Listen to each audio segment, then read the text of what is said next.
Hey guys, Aaron here. Today we're going to be going over the long tube header install on the 2014 through 2018 Chevy Silverado and GMC Sierra trucks. Now this truck right here is a 2015 with the 5.3 liter. However, if you have the 6.2, the procedures and parts are going to be the exact same. Now overall, the install isn't too hard on these trucks. Everything's pretty open as far as you can see. However, there are a couple things and a couple little tricks I have as far as replacing these go. So let's go ahead and go over the parts and the tools we're going to need to get this job done. As far as tools go, we'll need either a O2 sensor socket or a 7/8 open end wrench, 3/8 ratchet, a couple extensions, a 15mm socket, short well 13mm socket, short well 10mm socket, a T30 Torx bit, a 10mm open end wrench. If you're replacing your plugs, you'll need a 5/8 spark plug socket. I'm also using these impact swivel sockets. They really help as far as getting to the rear bolts and a couple other bolts on the manifold collector,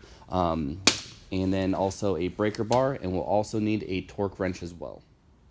Now the set of headers that we're going to be installing on this truck today are from Texas Speed Performance. I really recommend them. I've installed a couple sets of these headers on trucks before. The fitment and finish is always great with this company. There's also a company called Speed Engineering that make a really good set of headers for this truck as well. And since these long tubes are longer than the cast manifolds, we're going to have to purchase a new Y pipe in order to accommodate for the extra length of the long tube header, which isn't an issue because most manufacturers that manufacture long tube headers will make the Y pipe that fits for these long tube headers on your vehicle. I'll go ahead and throw a link in the description of this video if you want to go ahead and shop around and see, how much these headers and cats and Y pipe are going to be. One thing to pay attention to though, if you have a 5.3 or 6.2, they're actually going to be different part numbers for this Y pipe.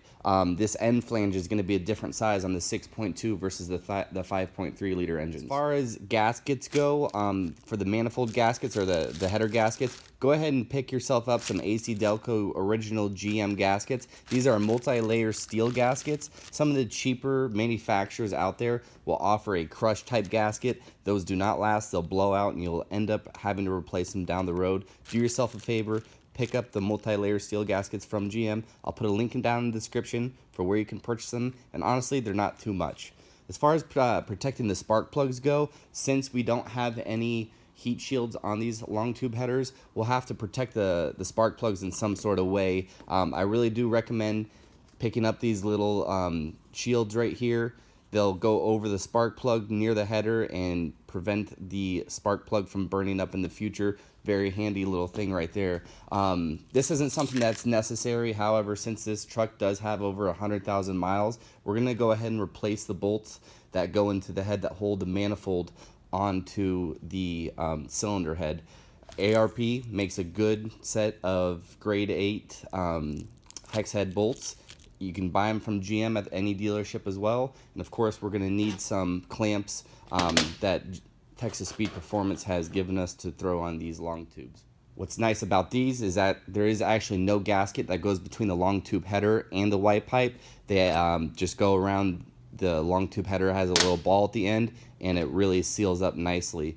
A couple other things that you may need that I'm not going to do is new spark plug wires and spark plugs themselves. This truck just had spark plug wires and spark plugs replaced about 2,000 miles ago, so I'm going to attempt to reuse them. However, if you haven't replaced your spark plug wires and spark plugs recently, since you're already there, I really recommend picking up a set before you attempting an install, especially if you have a high mileage truck. Those spark plug wires can break when you go to remove them.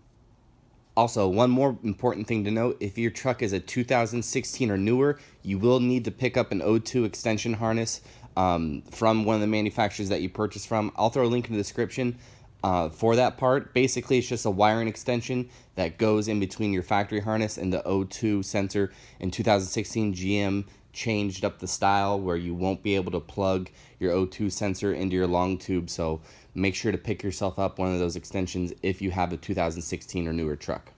First thing we're going to do is just take a 10mm socket and disconnect the negative terminal off of the battery.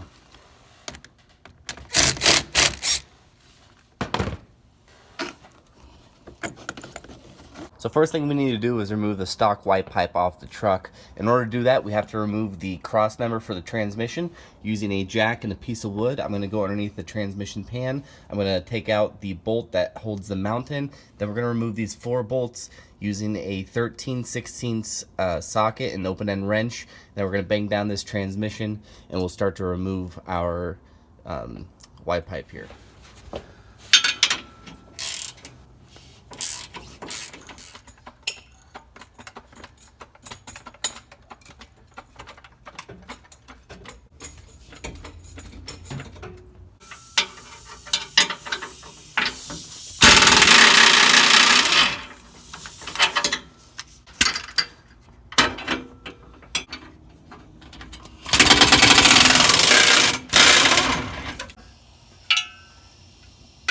So now that our transmission cross members out of the way, we can go ahead and begin to remove the stock white pipe.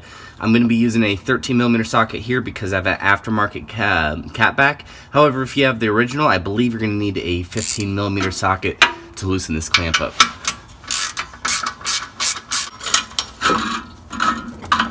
Okay, next we're going to go ahead and take out our O2 sensors. I like to kind of just keep them in place because there are 4 of them. You don't want to mix them up. We're going to be using a 7/8 open end wrench or an O2 sensor socket to remove them.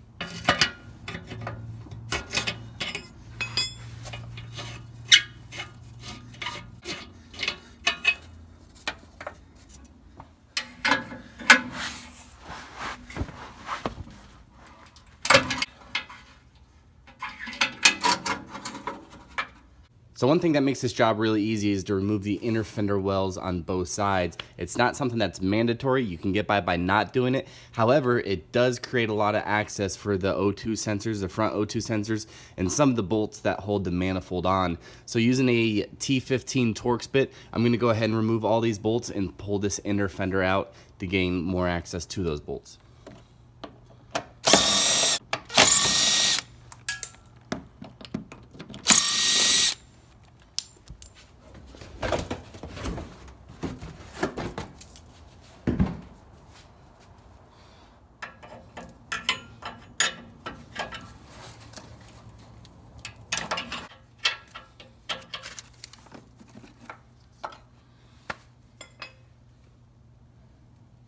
The last thing to do to remove the white pipe here is to remove all 6 nuts, 3 on each side. It's a good idea to take some BP Blast or even some WD-40 to help these nuts come off, especially if you're living in a state where you get a lot of rust. So we're going to use our 15mm socket and some extensions to get these loose. You can work them from the bottom or you can work the closest ones up here just from right here.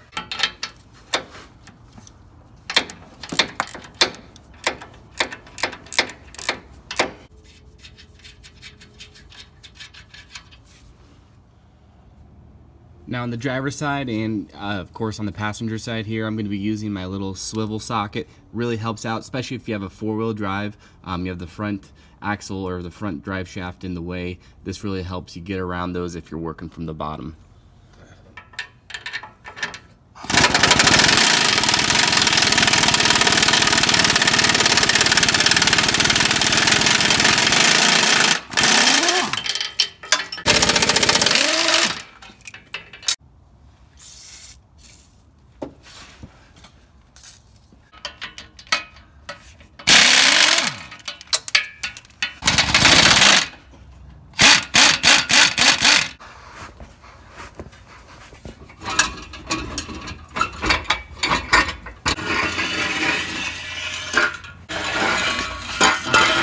Now that our factory white pipe is off, we can go ahead and start working on the manifolds. First thing we need to do is gain access to our spark plug wires by removing this cover. You may want to remove the factory intake if you have one. This vehicle has a cold air intake, so I'm just going to remove this breather tube right here and the cover over the ignition coils.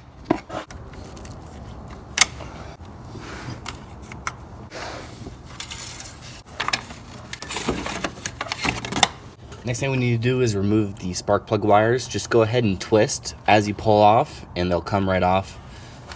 The longer they've been on the vehicle, the harder they'll be to disconnect. But if you're reusing these, you definitely want to be careful when you're pulling on them, especially when it comes to the bottom ones. So next let's take a T30 Torx bit and remove our dipstick out of the way.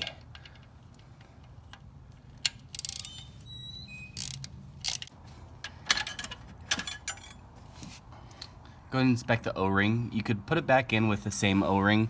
Mine seems to be in pretty good condition. So we'll just put this bolt back. And now we can remove the manifold. So there's a total of 5 bolts that hold the manifold to the head. I'm going to go ahead and work through the wheel well with an extension and an impact to remove those. However, the last bolt by the firewall, I'll have to get my socket out, the short well socket, and remove that, or an open end wrench works just as well.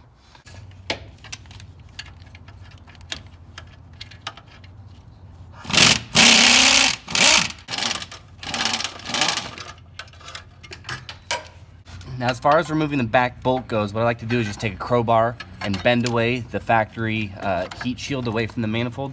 That way we can get a socket in there instead of fighting with a open end wrench.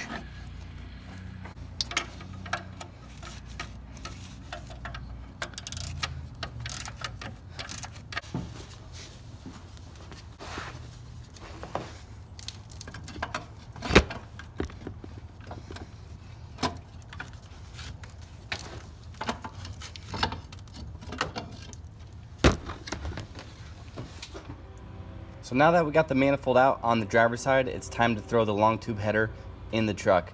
If you have a 4-wheel drive, you've got a couple options as far as getting this thing in. You can remove the front drive steering shaft right here, or you can remove the front drive shaft that goes to the differential.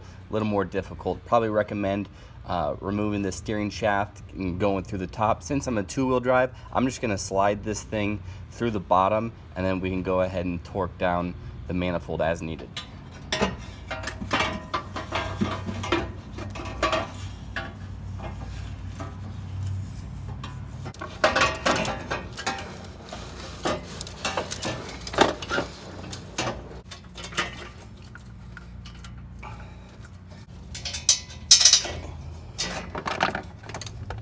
Alright, so we got all the bolts in. Now I'm just going to snug all the bolts on the header hand tight.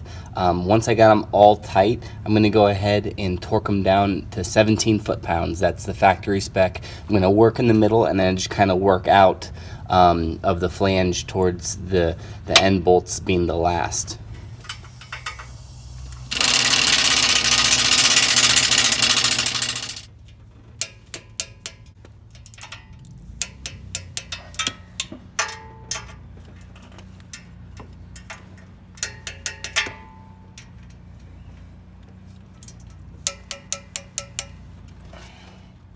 Alright, so it's time to put our spark plug wires back on now that our header is torqued on.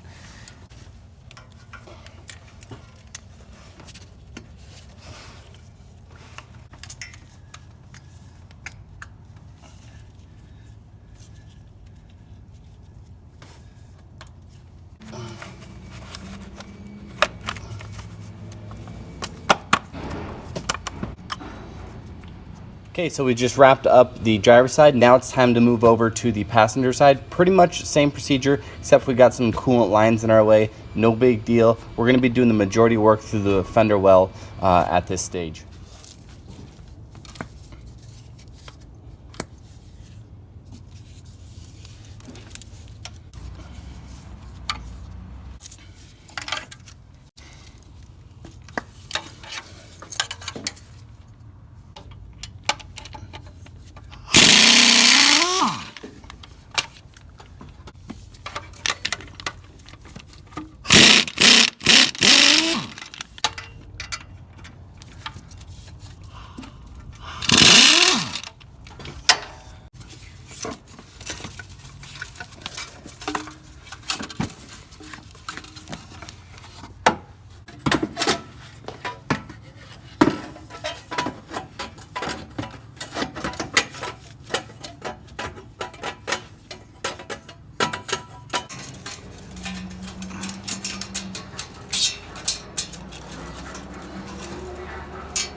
All right, so we got our spark plug wires and the insulators on. Next thing we need to do is hook up our O2 sensors before we put our wheel well back on. One thing to note on the passenger side, we just have to move the location of the connector from down here to over here. You may have to play around with the connectors, the little pieces that go to the firewall, just to get the wiring to kind of go over there. I don't know if you could see, but I actually ended up zip tying the wiring harness to this little stud on the firewall just to keep it away from the exhaust so it doesn't melt. Alright, so our long tubes are installed. Next thing to do is put on our brand new Y pipe. Here's the driver's side, passenger side's over here, and here's our catback that we need to hook up to. Now, one thing to note, it's always easier if you start with the passenger side, put it in, and what we're going to do is we're just going to put the clamps around the long tube header first, and then we'll slide the Y pipe over, and we'll just get the clamp like finger tight, just so it holds that pipe onto the header.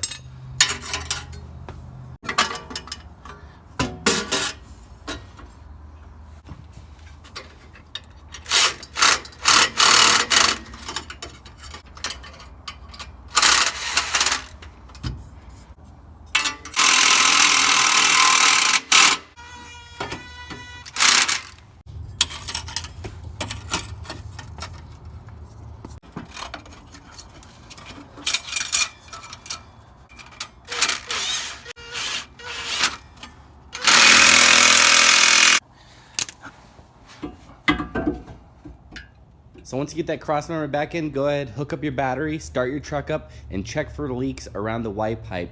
If you don't have those clamps in the right position, they will leak. It's not a huge deal, but they will leak. Allow your truck to go through a couple heat cycles and recheck the torque on the manifolds. Remember, it's 17 foot-pounds. What you'll see is, like, after the third heat cycle, they'll tighten up a little bit more. That's very important to do. Make sure to check the link in the description for the parts and headers that I used during this install.